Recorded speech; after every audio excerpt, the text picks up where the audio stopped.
आज के इस वीडियो में हम लोग जो क्लास 12th केमिस्ट्री का जो बोर्ड एग्ज़ाम होने वाला है उसके लिए हम लोग सेट 1 लाए हैं। ठीक है, ये बहुत वीवीआई क्वेश्चन है। हम लोग 10 क्वेश्चन मतलब 10 सेट करने वाले हैं और हर सेट में आपका 35 क्वेश्चन होगा। ठीक है, तो चलिए बिना देरी के हम लोग क्या करते हैं, इसको स्टार्ट करते हैं। क्वेश्चन क्या है, निम्नलिखित में से कौन सा अक्रिस्टलीय ठोस है। आपको बताना है कि कौन सा अक्रिस्टलीय ठोस है। ऑप्शन ए है हीरा, ऑप्शन बी है ग्रेफाइट, ऑप्शन सी है कांच, ऑप्शन डी है साधारण नमक। तो जो अक्रिस्टलीय ठोस होता है, ठीक है, जिसकी ज्यामितीय आकार निश्चित नहीं होती है, उसी को हम लोग अक्रिस्टलीय ठोस कहते हैं। जो हो जाएगा आपका कौन सा आंसर, ऑप्शन सी। जो कांच होती है वो क्या होती है, आपका अक्रिस्टलीय होती है। हीरा जो है क्रिस्टलीय है, ग्रेफाइट क्रिस्टलीय है, साधारण नमक ये सब क्रिस्टलीय है। क्रिस्टलीय किसको कहते हैं, जिसकी ज्यामितीय आकार निश्चित होती है। वैसे ठोस जिसकी ज्यामितीय आकार निश्चित होती है क्रिस्टलीय ठोस कहती है। क्या ठोस को हम लोग दो भागों में बांटते थे, कौन सा, क्रिस्टलीय क्रिस्टलीय ठोस और अक्रिस्टलीय ठोस। ठीक है, क्रिस्टलीय ठोस जिसकी ज्यामितीय आकार निश्चित होती थी जैसे हीरा, ग्रेफाइट, ठीक है, साधारण नमक। अक्रिस्टलीय जैसे कांच, रबर, ठीक है, ये सब क्या होता था, अक्रिस्टलीय हो जाता था। चलिए नेक्स्ट क्वेश्चन देख लीजिए। HCP इकाई सेल में परमाणुओं की संख्या होती है। HCP को हम लोग बोलते हैं हेक्सागोनल क्लोज पैकिंग। इसमें जो परमाणु की संख्या होती है वो हो जाती है आपका 6। ठीक है, तो इसका आंसर क्या हो जाएगा, ऑप्शन ए होगा। यदि पूछ देता HCP की समन्वय संख्या, क्या पूछता, समन्वय संख्या जिसको कोऑर्डिनेशन नंबर बोलते हैं, तो समन्वय संख्या कितनी हो जाती, तो 12 आ जाती। बताइए तो SCC में परमाणु की संख्या क्या कितनी होती है, सरल घनीय एकक कोशिका में 1 होती है। BCC में परमाणु की संख्या कितनी होती है, 2 होती है। FCC में परमाणु की संख्या कितनी होती है, 4 होती है। इस बात को आप लोग याद करके रखिएगा। चलिए नेक्स्ट क्वेश्चन है, निम्नलिखित में कौन सा अनुसंख्यक गुणधर्म नहीं है। तो अनुसंख्यक गुणधर्म हम लोग कितने पढ़े थे, किसी विलयन का अनुसंख्यक गुणधर्म कितनी होते थे, तो 4 होती थी। कौन कौन, क्वथनांक का उन्नयन, क्वथनांक का उन्नयन। दूसरा का अनुसंख्यक गुणधर्म क्या था, हिमांक का अवनमन, हिमांक का अवनमन। तीसरा का अनुसंख्यक गुणधर्म क्या था, वाष्प दाब का अपेक्षिक अवनमन, वाष्प दाब का अपेक्षिक अवनमन। चौथा अनुसंख्यक गुणधर्म क्या था, परासरणी दाब। यही आपका विलयन का अनुसंख्यक गुणधर्म था।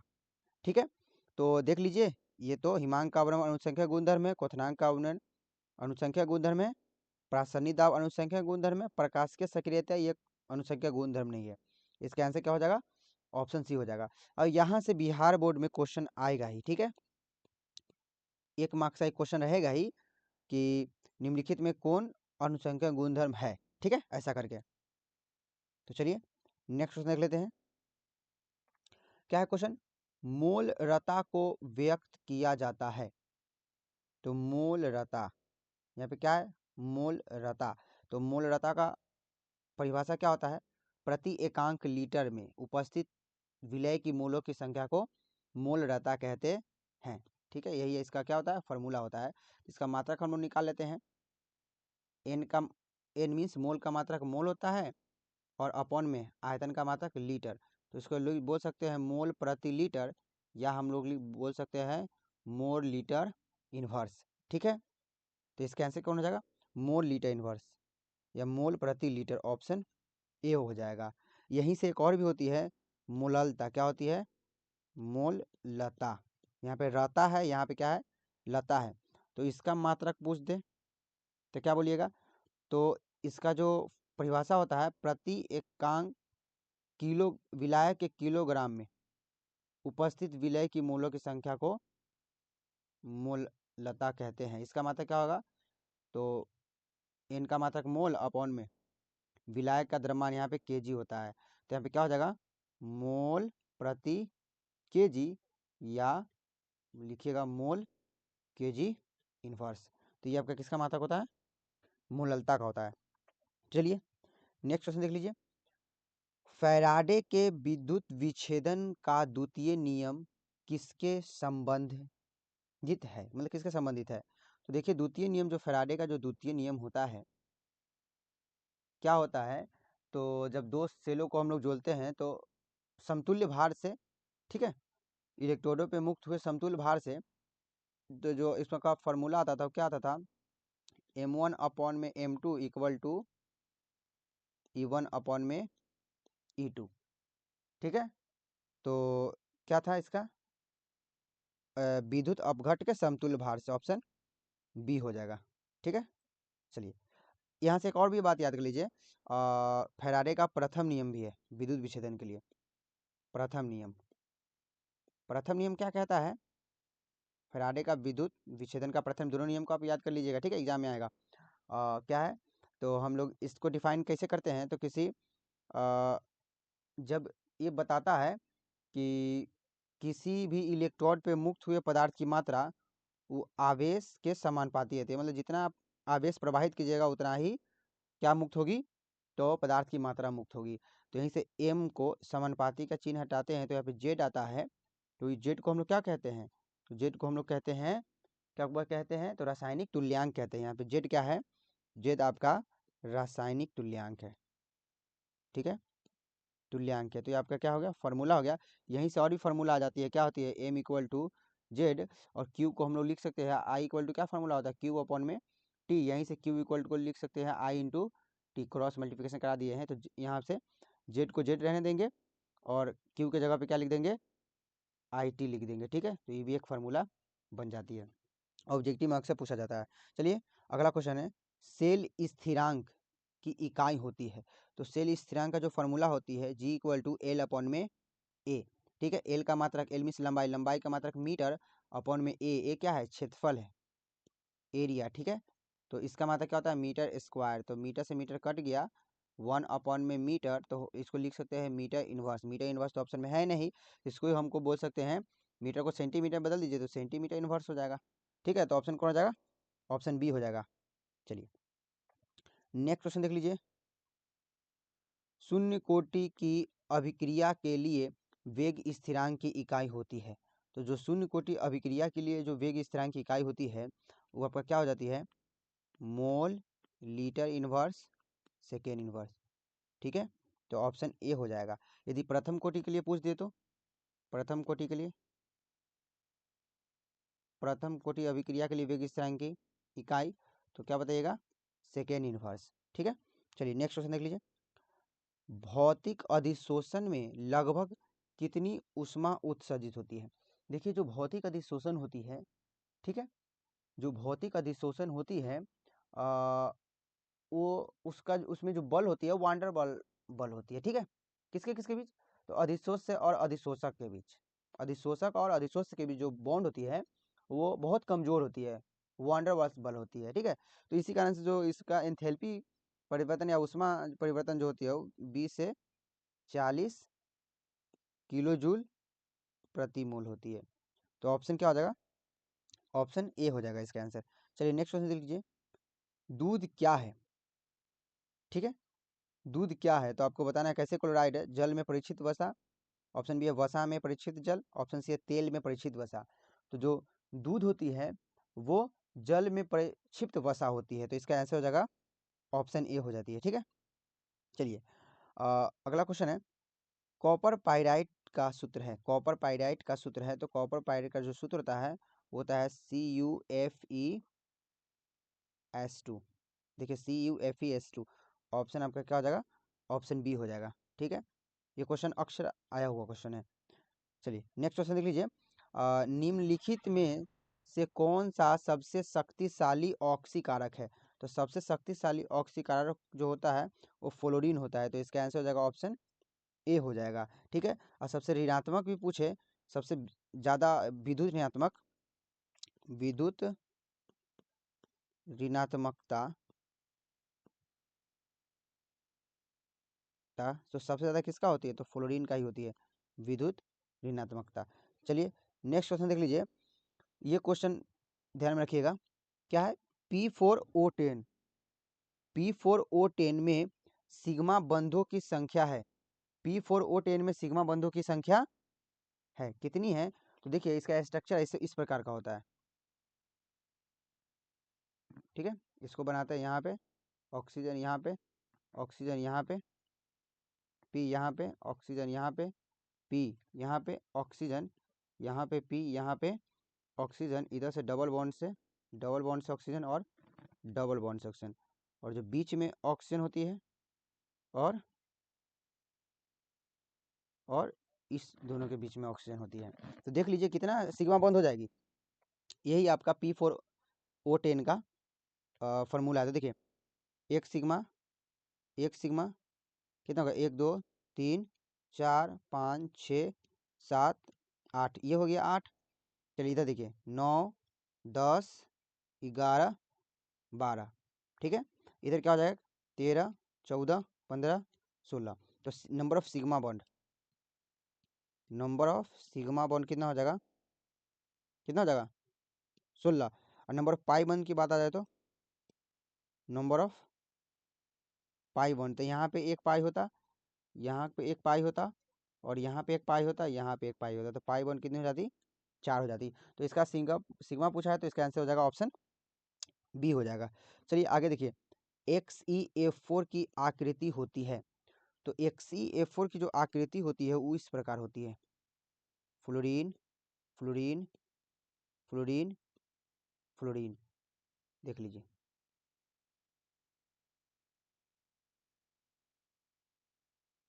ये जो होती है कैसे, वर्ग समतलीय इसको बोलते हैं, क्या बोलते हैं इसको, बोलते हैं स्क्वायर पैर या वर्ग समतलीय, ठीक है।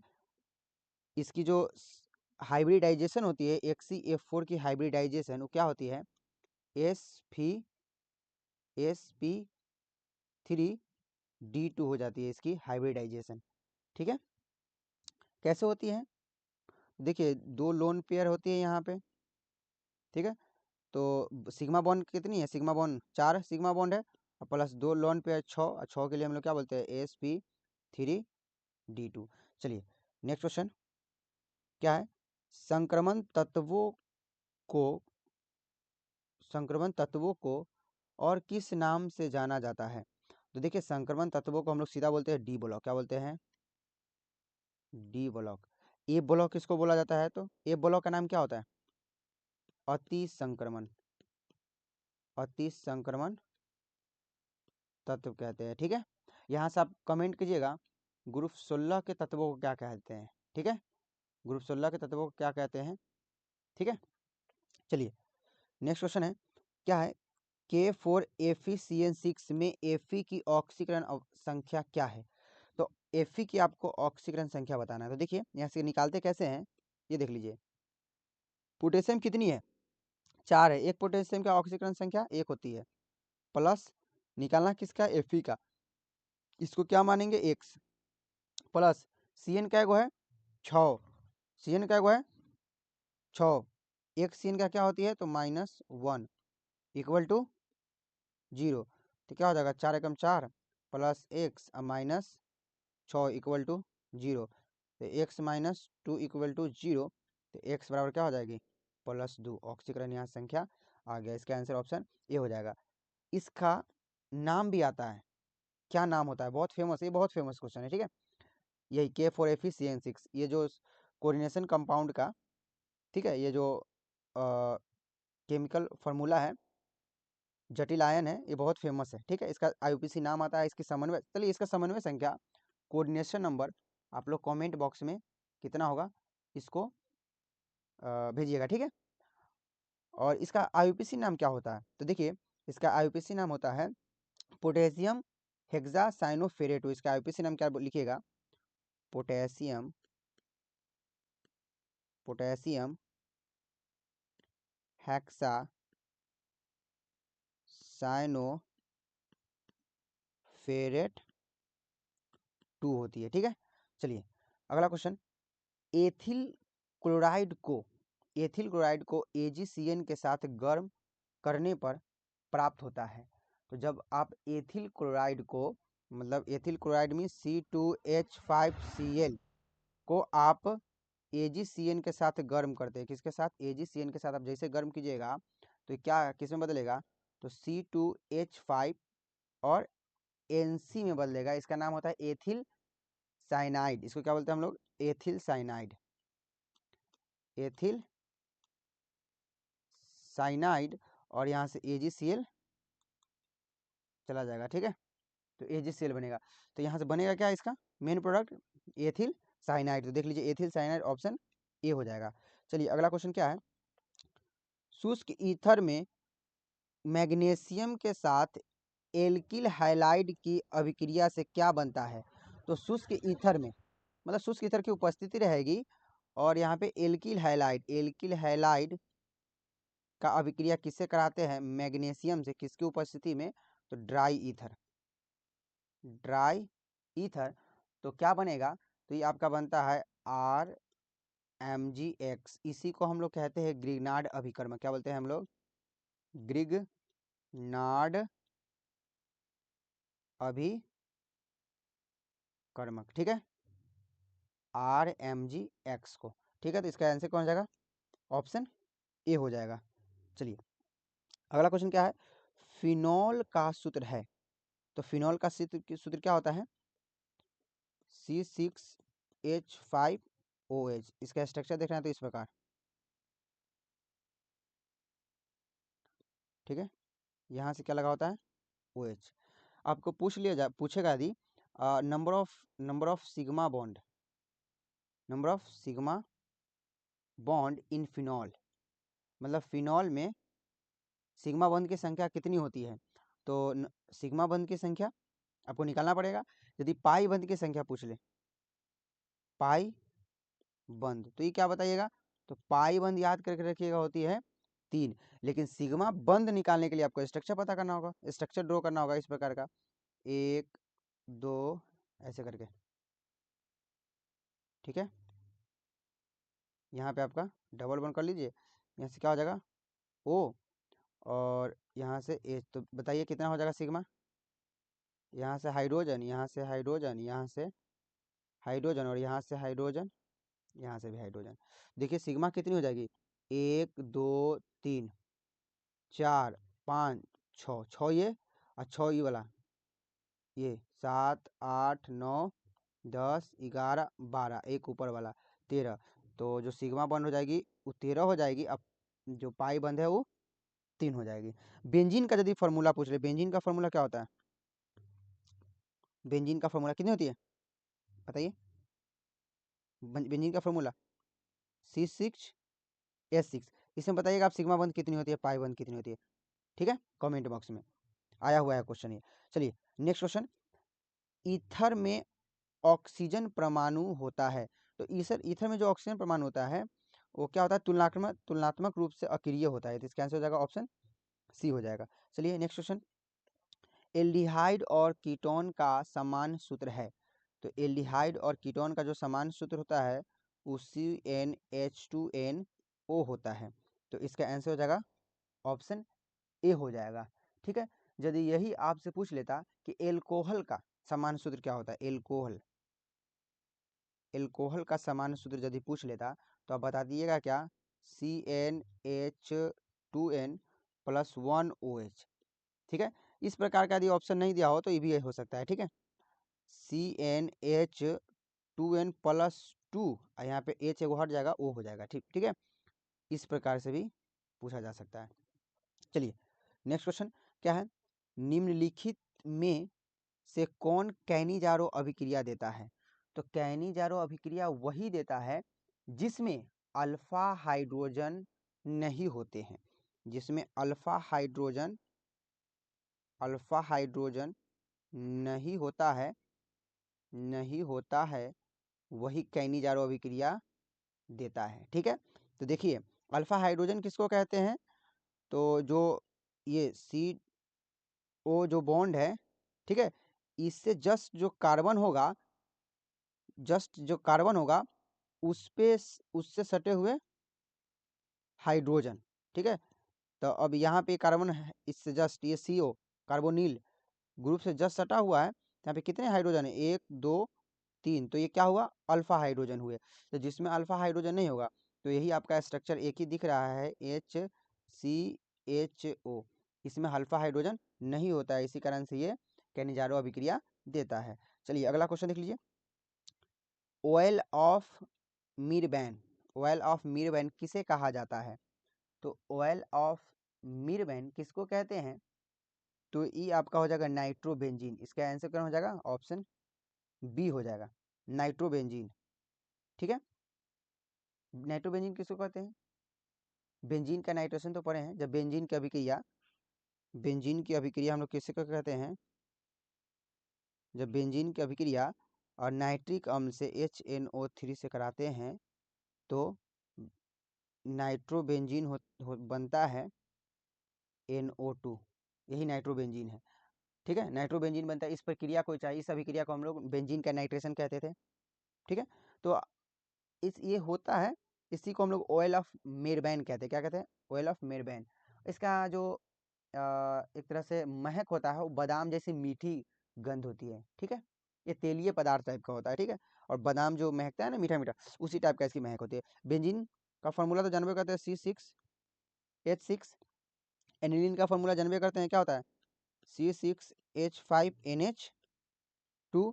फिनॉल का क्या होता है, C6H5OH, ये फिनॉल का फॉर्मूला होता है।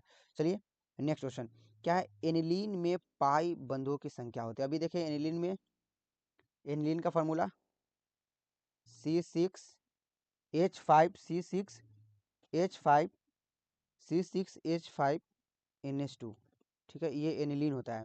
देखिए इसका स्ट्रक्चर बनाइए,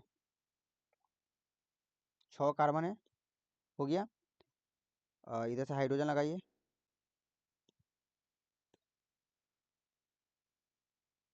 ठीक है, यहाँ से, और यहाँ से NH2 आपको जोड़ना होगा, इधर से एक, इधर से हाइड्रोजन, बॉन्ड बीच बीच में लगा लीजिए। तो नंबर ऑफ पाई बॉन्ड पूछे, नंबर ऑफ पाई बॉन्ड कितनी हो जाएगी?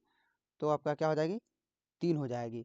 लेकिन यही सिग्मा पूछ दे तो इसका तो आंसर ऑप्शन सी होगा। यदि सिग्मा पूछ देते तो देखिए 1 2 3 4 5 6, 7 8 9 10 11 12 13 14, सिग्मा बॉन्ड की संख्या कितनी होती है, 14 होती है। पाई तो सिर्फ यही है, एक यहाँ पे पाई, यहाँ पे पाई, और यहाँ पे पाई, जहाँ पे डबल बॉन्ड है वहीं पे पाई हो जाती है, ठीक है। चलिए अगला क्वेश्चन है, कार्बोहाइड्रेट जो जल में अपघटित होकर 3 से 10 मोनोसेकेराइड देता है, क्या कहलाता है?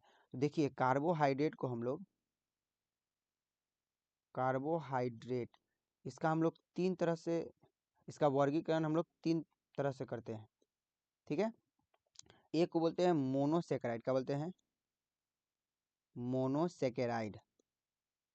दूसरे को हम लोग कहते हैं, मोनो के बाद ओलिगोसेकेराइड, क्या बोलते हैं,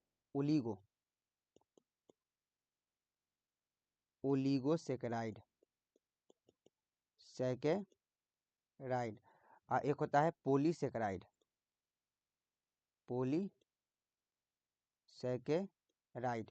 देखिए वैसा हाइड्रोकार्बन जो जल में अपघटित नहीं होता है, मतलब नहीं टूटता है, उसको हम लोग बोलते हैं मोनोसेकेराइड। जैसे एग्जांपल ग्लूकोज C6H12O6, फ्रक्टोज, ठीक है, ग्लूकोज, फ्रक्टोज, ठीक है, ये हो जाएगा आपका।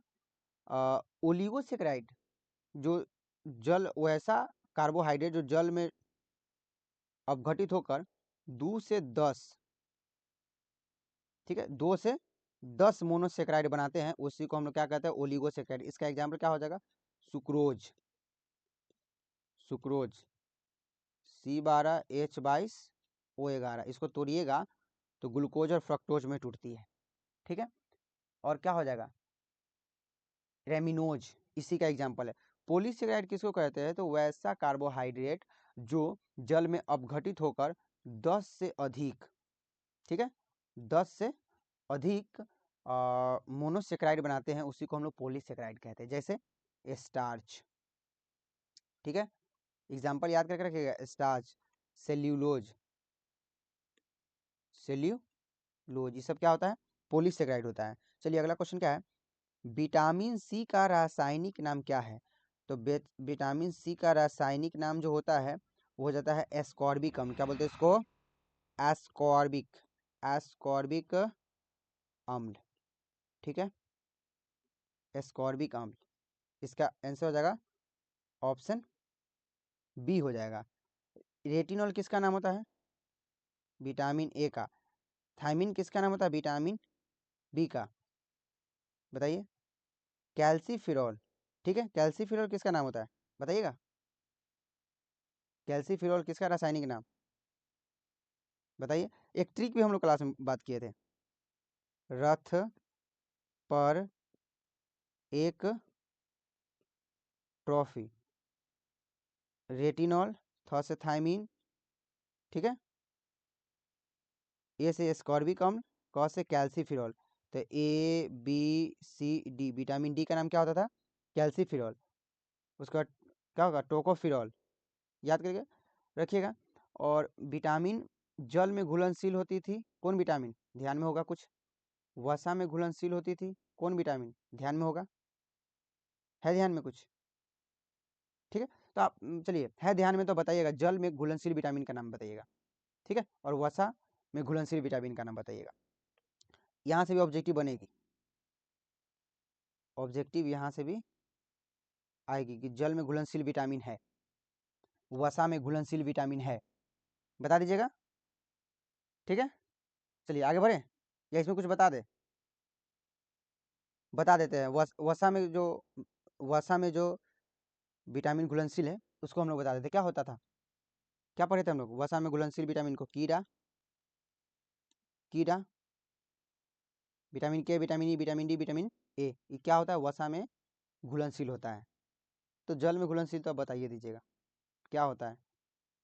चलिए कमेंट बॉक्स में डाल दीजिएगा। चलिए अगला क्वेश्चन, प्राकृतिक रबर किसका बहुलक है? प्राकृतिक रबर, हाँ, किसका बहुलक होता है? तो ये आपका किसका हो जाता है? आइसोप्रीन का। आइसोप्रीन का प्राकृतिक बहुलक जो है वो आइसोप्रीन का बहुलक होता है, ठीक है। तो इसका आंसर ऑप्शन ए हो जाएगा। एथिलीन किसका बहुलक? ये आपका पॉलीथीन का, मतलब एक एथिलीन जो होता है वो एकलक होता है किसका? पॉलीथीन का, ठीक है, पॉलीथीन का एकलक होता है। चलिए ऐसा बताइएगा, स्टाइरीन का एकलक क्या होता है? ठीक है, आसान सी क्वेश्चन है, इंपॉर्टेंट क्वेश्चन जो एग्जाम में आता ही है। चलिए अगला क्वेश्चन देख लीजिए, नायलॉन 66 किसका उदाहरण है? 27 नंबर क्वेश्चन है आपका कि नायलॉन 66 किसका उदाहरण है? तो ये आपका हो जाएगा पॉलीएमाइड। इसका आंसर ऑप्शन बी हो जाएगा, पॉलीएमाइड का उदाहरण है। चलिए अगला क्वेश्चन, ज्वरनाशक का उपयोग किया जाता है। तो ज्वरनाशक का उपयोग किसमें किया जाता है? शरीर के ताप को कम करने में। इसका आंसर हो जाएगा ऑप्शन बी। दर्द को कम करने वाला दवाई को क्या कहते हैं? बताइएगा, कमेंट में बताइएगा, यहाँ पे बता दें। चलिए यहाँ पे भी बता देते हैं। तो जो दर्द को कम करता है उसको हम लोग बोलते हैं पीराहारी, पीराहारी। और पीराहारी ना देके एनाल्जेसिक दे देता तो इसका, इसी को हम लोग बोलते हैं एनाल्जेसिक, ठीक है। पीराहारी बोले तब, चाहे एनाल्जेसिक बोले तब। ये बताइए तो संक्रमण को दूर करने वाले को हम लोग क्या कहते हैं? क्या कहते हैं? तो संक्रमण दो तरीके से, एक जैसे घर में हो गया, जैसे निर्जीव पदार्थ से हमको संक्रमण को हटाना है, जैसे फिनॉल हो गया, इसको तो विसंक्रामक कह देते हैं, संक्रमण को दूर करता है उसको विसंक्रामक, विसंक्रामक। जैसे फिनॉल हो गया, क्या हो गया? फिनॉल। एक और भी होता है एंटीसेप्टिक, ठीक है, जो हम लोग कहाँ यूज करते हैं? घाव पे यूज करते हैं। जहाँ पे जैसे टिंचर आयोडीन, ठीक है, ट्यूब वूब लगाते हैं, तो उसको हम लोग क्या बोलते हैं, एंटीसेप्टिक भी कहते हैं, ठीक है, क्या कहते हैं, एंटीसेप्टिक। चलिए अगला क्वेश्चन, क्वेश्चन क्या है, डेटॉल का मुख्य अवयव होता है, तो जो डेटॉल जो बना होता है ना, वो टर्पिनॉल और क्लोरोजाइलिनॉल का से बना होता है, तो क्या आंसर हो जाएगा, ऑप्शन सी हो जाएगा।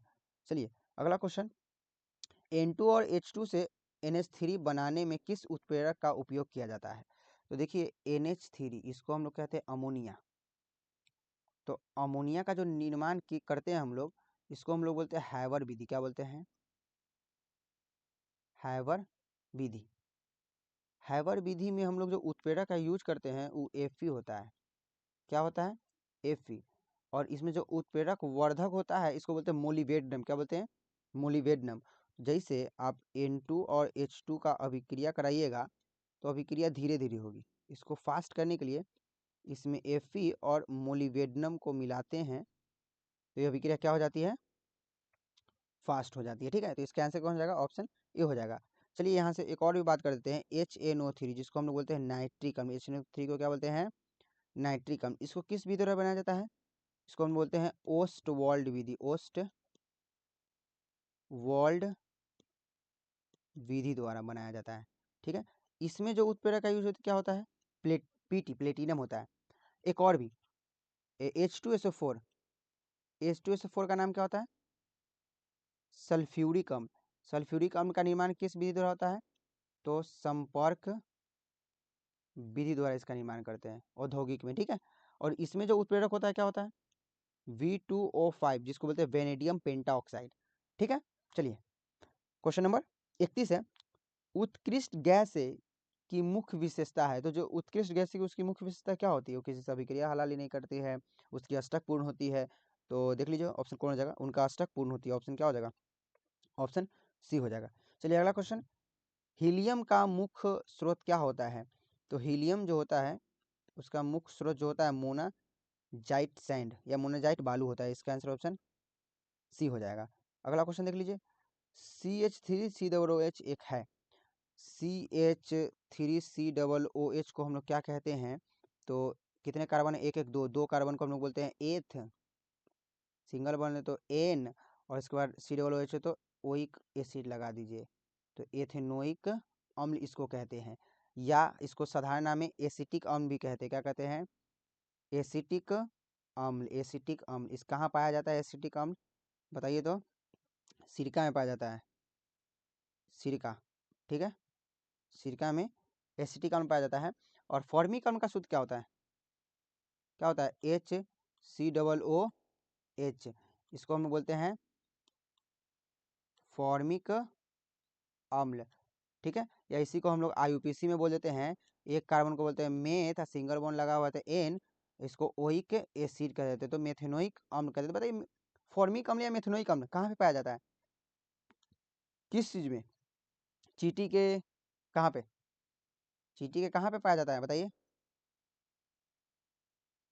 डंक में पाया जाता है, चींटी के डंक में, ठीक है। तो इसका आंसर क्या है, इसमें तो ये पूछा ही नहीं, बट बोला है कि CH3COOH एक है, ऑप्शन एक भास्मिक अम्ल, द्विभास्मिक अम्ल, त्रिभास्मिक अम्ल, तो एक भास्मिक अम्ल, ये क्या होता है, ये जल में विघटित होकर H+ आयन मुक्त करेगा, तो एक ही H, तो इसका आंसर एक भास्मिक अम्ल होगा इसका आंसर। चलिए अगला क्वेश्चन, लोहे का मुख्य अयस्क है, ऑप्शन ए है हेमेटाइट, हेमेटाइट का फॉर्मूला क्या होता है, Fe3O4। सीडेराइट, सीडेराइट का फॉर्मूला FeCO3।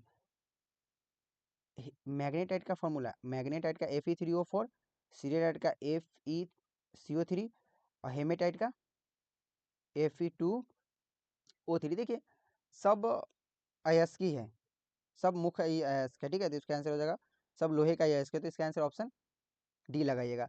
कहीं कहीं पे इसका आंसर ऑप्शन सी होता है, यहाँ पे मुख्य की बात आ जाए नहीं तो मुख्य जिसको हम लोग आसानी से हम लोग कर लेते हैं हेमेटाइट होता है, तो ठीक है, कहीं पे यदि ऑप्शन डी की जगह पे कुछ अलग दे दिया होता तो इसका आंसर हम लोग सी लगा दें, लेकिन चलिए इसका आंसर ऑप्शन डी होगा कि लोहे का जो मुख्य अयस्क है वो ये सब तीनों है, ठीक है।